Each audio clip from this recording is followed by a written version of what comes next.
আমার খুব অন্তরের অন্তঃস্থল থেকে আমি এই দিনটাকে ধারণ করি এবং আমি বিশ্বাস করি প্রতিটা বাংলাদেশি জাতীয়তাবাদী বিশ্বাসী মানুষজনই তাই করেন।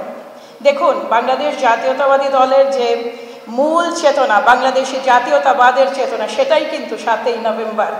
7ই নভেম্বর হচ্ছে সেই দিন আমরা 1971 সালে যে স্বাধীনতা যুদ্ধ শুরু করেছিলাম সেটা কমপ্লিট হয়েছে এই 1975 সালের 7ই নভেম্বরে। আমরা ভৌগোলিক স্বাধীনতা পেয়েছি 1971 সালের 16ই ডিসেম্বর, কিন্তু জাতি হিসেবে আত্মপরিচয় এবং আত্মমর্যাদা প্রতিষ্ঠিত হয়েছে 7ই নভেম্বর 1975।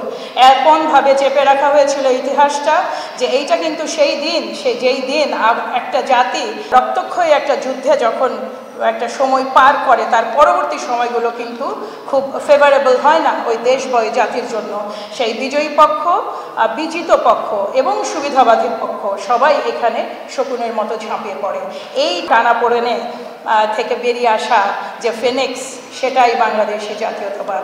এইটাই সেই পরিচয়, যেই পরিচয় থাকলে স্বাধীনতা ও সার্বভৌমত্ব সিকিওর থাকবে যতদিন এই বাংলাদেশি জাতীয়তাবাদ আত্মমর্যাদা নিয়ে আমরা দাঁড়িয়ে থাকবো। এইটা যদি আমরা ধরে রাখতে পারি, বাংলাদেশি জাতীয়তাবাদ সেই জাতীয়তাবাদ যেটা প্রতিটা ধর্ম, বর্ণ, গোত্র, জাত নির্বিশেষে আমাদের আমব্রেলা, যে আমব্রেলা আমাদের শুধু ভৌগোলিক স্বাতন্ত্র্যই দেয় না, জাতি হিসেবে খুব কাছাকাছি আশেপাশের জাতি যারা, তাদের চেয়েও আমাদেরকে সবাইকে ভিন্ন একটা পরিচয় দেয়।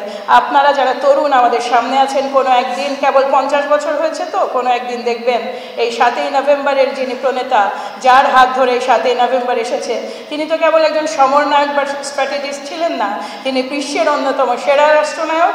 তিনি এমন একজন মানুষ যার হাত দিয়ে স্বাধীনতার ঘোষণা শুরু হয়েছিল এবং যা বাংলাদেশি জাতীয়তাবাদের যেই প্রতিষ্ঠা, সেটার মাধ্যমে সেটা এটা পূর্ণতা পেয়েছে।